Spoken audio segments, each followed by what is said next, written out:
Now, from CBS News Miami, this is Facing South Florida with Jim DeFede. Welcome to Facing South Florida. I'm Jim DeFede. Well, that was a crazy week in Congress. For the first time in our country's history, the Speaker of the House was ousted. The office of Speaker of the House of the United States House of Representatives is hereby declared vacant.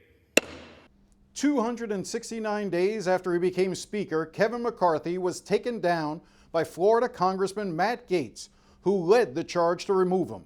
Gaetz and 7 other conservative MAGA Republicans joined with all of the Democrats to get rid of McCarthy. We will not know until next week who the new Speaker will be, but one thing is certain: the anger towards Gaetz by the 210 Republicans in Congress who wanted to keep McCarthy is like nothing we've seen before. Matt Gaetz is using the American people as pawns in his narcissistic game of charades, and I think we've had enough. The motion to vacate the speakership is a fool's errand, and I can think of no greater leader than that effort than my colleague from the state of Florida. And yet, today we will spend the people's time so that someone can audition for a television show or possibly the governorship of a state. He's not a conservative Republican, he's a charlatan. And as far as I'm concerned, when you're working with Democrats to try to vacate the Speaker, you're a joke. I have serious disagreements with Mr. Gaetz. I think that he's actually probably, he is Joe Biden's favorite Republican. Exactly, who the heck are you working for? Are you really a Republican, or are you a Democrat in disguise? I have serious concerns about Matt Gaetz. There is even talk that they may try to throw Gaetz out of the Republican conference in the House. So what does Matt Gaetz have to say about all of this? 48 hours after forcing McCarthy out, I spoke to Gaetz about where he goes from here. What's your reaction to the anger that has been directed your way in the last 48 hours? Honestly, I'm full of optimism and positivity because right now we have 2 terrific candidates for House Speaker in our current whip, Steve Scalise, and in one of my personal mentors and heroes, Jim Jordan, who chairs the Judiciary Committee. So there are some raw feelings and emotions because, folks are doing their hand-wringing and bedwetting over the end of Kevin McCarthy's speakership. But I think we need to look forward. We need to have a budget. We need single subject spending bills. We need to put downward pressure on the spending that's causing so much inflation. And if we do that, the House of Representatives will be a stronger institution next week. It's more than just sort of anger over Kevin McCarthy's ouster. It's directed at you. Representative Lala from New York, Republican. Matt Gaetz is a disgraceful human being. He is not a conservative. He's a charlatan. Congresswoman Bice said Matt Gaetz is using the American people as pawns in his narcissistic game of charades. Don Bacon said we need to make these 8 McCarthy rebels irrelevant. What's your reaction to all of these comments that are coming in against you? Well, Jim, I guess my reaction would be I don't work for those people. I work for the Floridians who elected me to the United States Congress. And while in Washington, D.C., I guess I'm an unpopular guy, my job is to ensure that the American experience is able to persist. And if we have a $33 trillion debt facing $2.2 trillion annual deficits, and if all these folks in Washington, D.C. want to continue to drive up spending so that they can keep taking lobbyist and special interest money to convert into favors, that's just not going to sit well with me. I'm the only Republican in the entire United States Congress who takes no donations from lobbyists or political action committees. And the reason these people are so upset is because the way the speakership has worked under both Republicans and Democrats is that the speakers collect a huge sum of special interest money, and then they dole that out to members in exchange for favors. I have disrupted that economy by removing Kevin McCarthy, and now I think we can have a more just, honest, open, and faithful public service ethic in the Congress that puts the people over the special interests. Do you think you've become a pariah now? There's talk about trying to expel you from the conference. Do you see yourself as being able to be effective moving forward if no one in your conference is really willing to talk to you or work with you? Well, I was pretty effective this week when I was able to do something that hadn't been done in America's history to try to restore some sense of fiscal sanity to the House by getting a leader who's willing to follow the law. I may be a pariah, Jim, but you shouldn't be a pariah for just trying to get people to follow the law. The law since 1974 says that the United States of America is supposed to have a budget, and then nested within that budget, single subject spending bills that fund our agencies of government. But since 1996, we have been governed by revolving continuing resolution and omnibus spending bill. And that disallows the type of programmatic analysis of how our government spends money that could actually put downward pressure on spending. When the lawmakers in this country just take one up or down vote on funding every disparate agency of government at once, there's no real chance to tweeze out the things that are not efficacious or helpful to the American people.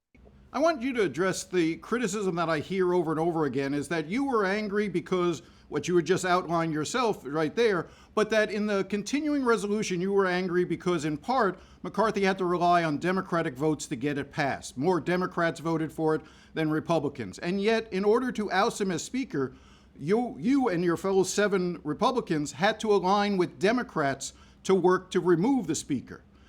Weren't you working with Democrats? Weren't you doing exactly the same thing that McCarthy ended up doing during the CR? Well, I wasn't working with Democrats. I actually expected them to vote against Kevin McCarthy for free, which it turns out they did. But the yellow brick road of working with Democrats was actually designed, constructed, and paved by Kevin McCarthy. Kevin McCarthy worked with Democrats to pass a debt limit bill that just ended the debt limit until January of 2025, greenlighting whatever debt the Biden administration wanted to accrue. That's driving the very inflation that means that in 99% of American counties right now, the average American cannot buy a home. We are seeing interest rates increase so much that people are having to pay thousands of dollars more for the exact same living conditions. Kevin McCarthy contributed to that process. I think that going to a speaker, Jim Jordan or a Steve Scalise, will liberate us from it. Do you have a favorite yet in the speaker race? I like them both. I think we're going to be great under either circumstance. I do want to hear their vision because, Jim, it's not just about the person. It's about where they want to take us, what the process is going to be. And I know a lot of people view me as a very conservative Republican, but I understand that in divided government, you have to negotiate with Senate Democrats, you have to negotiate with the White House. Sometimes you got to be willing to take half a loaf. But the way to engage that negotiation is not in a continuing resolution and just what ornament to hang on it or not hang on it. The way to engage that negotiation is agency by agency, bill by bill, and then you never know what coalitions might form to try to ensure that we're advancing the interests of regular folks, not whoever can drop off the last $100,000 in political donations to a party boss or leader in the Beltway of Washington. Are you meeting with President Trump on Sunday? It seems like you're going to be in Palm Beach. I'm assuming you're going to Mar-a-Lago. Are you meeting with the former president? I think the former president is traveling around. I don't know if he'll be at Mar-a-Lago or Bedminster. I do have plans to campaign with him next week, pending, of course, what's going on in the speaker contest. I'll be here to cast my vote for that one way or the other. But have you spoken to him? Have you spoken to him I talked to the former president almost every day. Spoke to him last night, as a matter of fact. Was he supportive of what you did with Kevin McCarthy? He's been very encouraging of my policy goals of getting a balanced budget, putting downward pressure on spending. And, President Trump was upset that Speaker McCarthy poorly negotiated the debt limit deal and poorly negotiated the continuing resolution. President Trump's a pretty harsh critic when it comes to negotiation. My criticism of Kevin McCarthy is more driven by his inability to follow the Budget Control Act of 1974, which demands our spending bills be on time, on target, and he'd promised us a balanced budget that he never delivered. Since you talk to him every day, did you consult with him in advance of making the move to oust the speaker? Did he sign off on that? Did he give you his blessing? I think his exact words, Jim, were "do what you have to do," and that was enough of a blessing for me. I'm curious, it seems like this was inevitable, that when Kevin McCarthy agreed to the conditions placed by you and others that only one person could move forward with a motion to vacate, that he essentially, the clock on his speakership started on that day, and in some ways He lasted 269 days. Is surprising. Was this always inevitable that this was how Speaker McCarthy's tenure was going to end? No, I want to push back on you a little bit there, because for more than 100 years, we had a one-member motion to vacate available. It was actually from Jefferson's manual on parliamentary procedure. And the only time it had ever been used was in 1910 by then House Speaker Joe Cannon, who had made himself both the Speaker and the chairman of the Rules Committee. He filed the motion to vacate on himself to demonstrate that he had sufficient support within the body. It was not successful then. This is the first time in American history that it's been successful. This was inevitable. This was inevitable, Jim. All that Kevin McCarthy had to do was stick to his agreement that he made with House conservatives in January. Instead, he sent us home for 6 weeks for like a vacation for a lot of members when we should have been here completing the budget. There's no excuse. We can't blame Joe Biden and we can't blame Senate Democrats for the fact that we weren't on time with our own budget. Kevin McCarthy's failure to do that is why he's not Speaker. If Kevin McCarthy had passed a budget and passed, and even just not even passed, brought to the floor 12 individual appropriations bills for us to vote on, he would still be in the Speaker's office today. Does running for governor in Florida interest you? I'm not running for governor. I'm exactly where I'm supposed to be. I'm doing exactly what I'm supposed to be doing. And I think I'm having a big impact to try to break the fever of governing by omnibus bill and continuing resolution. So I just want to be clear. You are ruling out running for governor in 2026. I'm making no plans to run for governor. I have no plans to run for governor. I'm doing this job. And 3 years from now, Jim, frankly, I hope we still have a country. Because U.S. News says that the #1 economic trend of 2023 is de-dollarization. And my biggest concern is between now and 2026, we may lose the dollar as the reserve currency, which would crush working class Americans. It would crush seniors and savers, who I know are a big part of the viewership in South Florida. And so I think we've got to focus on the here and now. We've got to immediately right the ship. In 3 years, I'm sure there's other stuff that'll be going on, but I'm right here, right now, doing this job, and that's all I'm planning to do. I'm curious, just to change gears slightly, you were once very close with Ron DeSantis. You support, obviously, former President Trump. Where did your relationship with Governor DeSantis sort of split? And give me your analysis as to why he's failing so poorly in the polls and across the country as he campaigns for president? Well, he's not failing as our governor. I'm a big fan of Ron DeSantis. I was very involved in his first campaign. I served as one of the chairs of his transition into office. Ron DeSantis is a bright, dynamic, thoughtful leader. He's brilliant, but he's not quite as dynamic as President Trump on a national campaign. And so my support for President Trump definitely was probably the catalyst that changed my relationship with Governor DeSantis.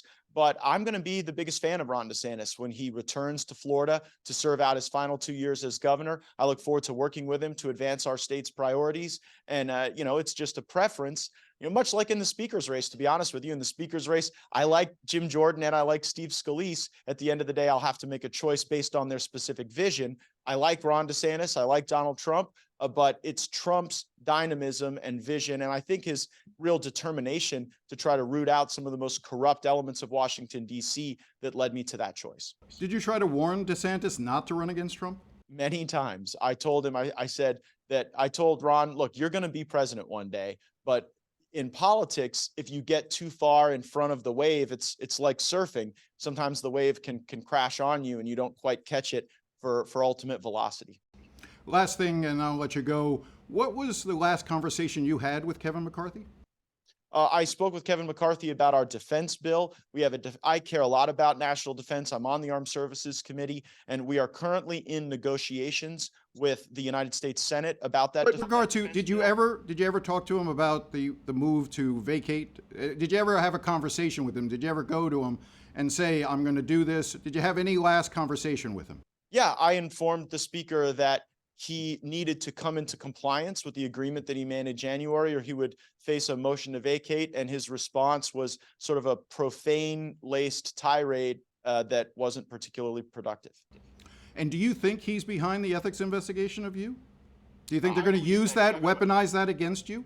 I do believe that Kevin McCarthy tried to signal to the ethics committee that if they turned up the heat on me, that would help him create leverage. The bottom line, Jim, is I am the most investigated man in the entire United States Congress. I have been cleared by the DOJ, the FBI, the Federal Elections Commission. So I fear no investigation. That was simply something that Kevin McCarthy tried to use as leverage, but that was pathetic and sad and sort of a sideshow.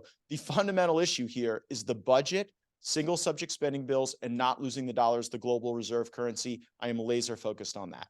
We will certainly be following what happens closely. Now, when we come back, Miami's former police chief, Art Acevedo, who was fired 2 years ago after trying to call out corruption in City Hall, is feeling pretty vindicated by the recent developments and arrests in Miami. I'll talk to him next. Stay with us.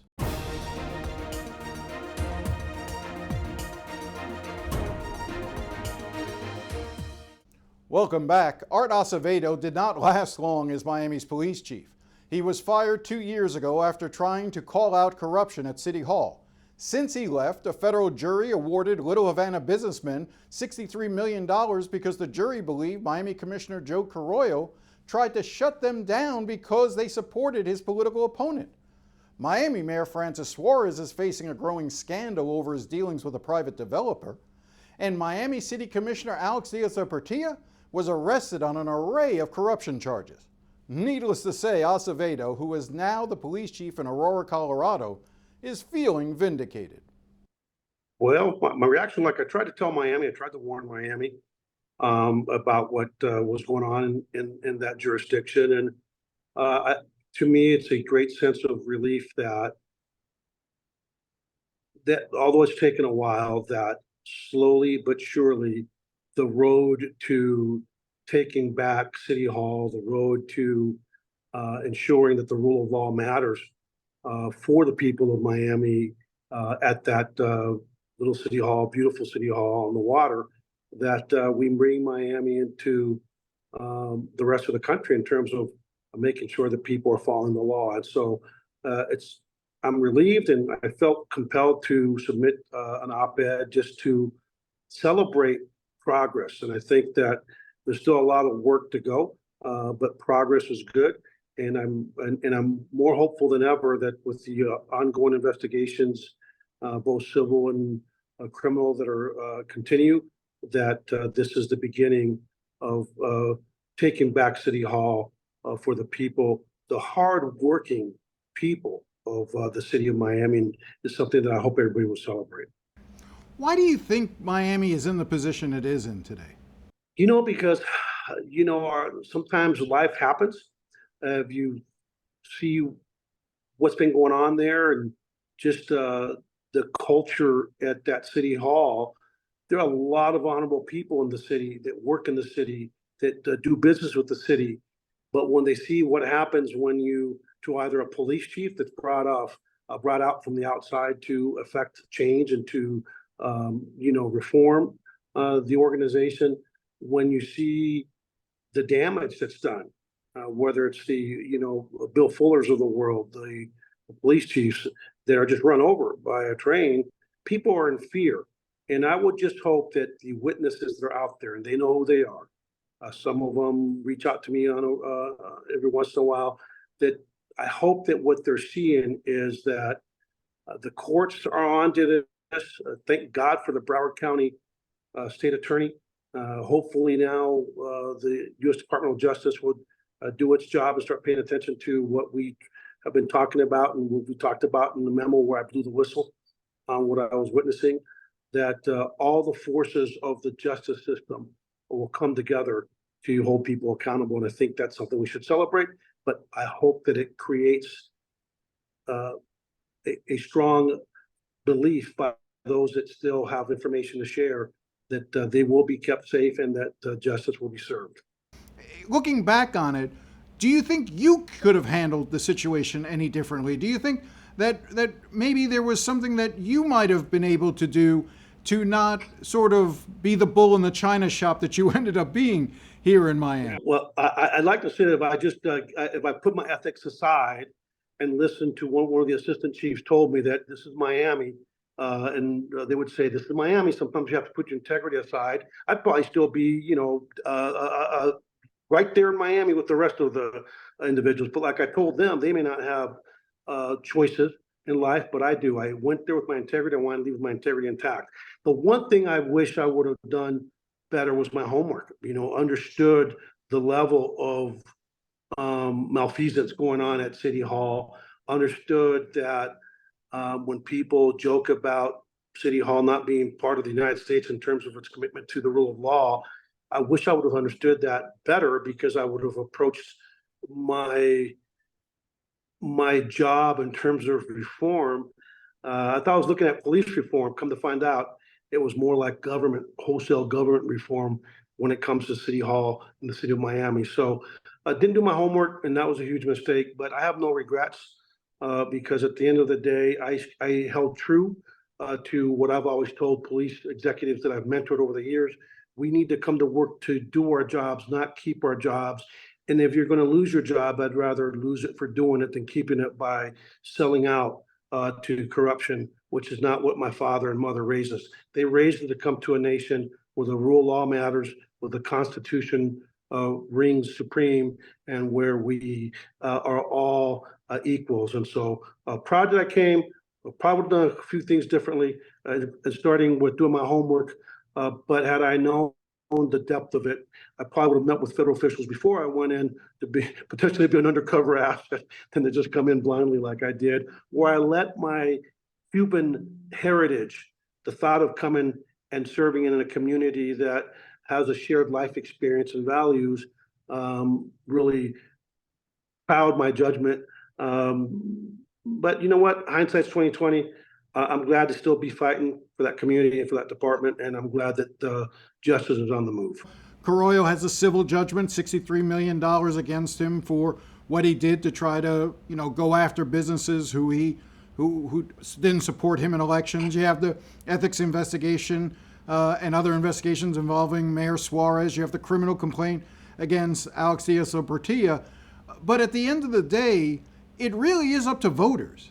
And that's been the most challenging part here in Miami, is a lot of these things come to light, but yet we keep electing the same people over and over again. And that's where the real change needs to happen. And I'm not sure how to bring that about. I don't know if you have any thoughts.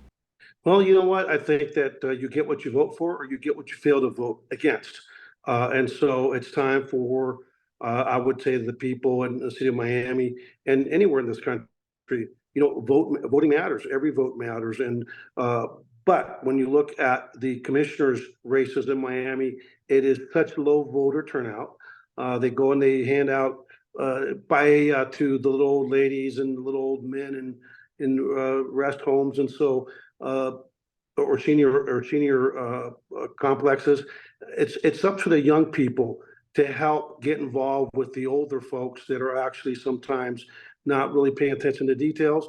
And it's going to take an all-hands approach to vote for the government that we so richly deserve in this country. And that's a government that comes to work every day to always put the best interest of the taxpayer and the working people of the city that they're representing above all else, and not to put their own self-interest ahead of everything else. We'll be right back. Thanks for joining us. You can follow me on the app previously known as Twitter @DeFede, or email me at jdefede@cbs.com. We'll be back again next week. Until then, stay safe and enjoy the rest of your day.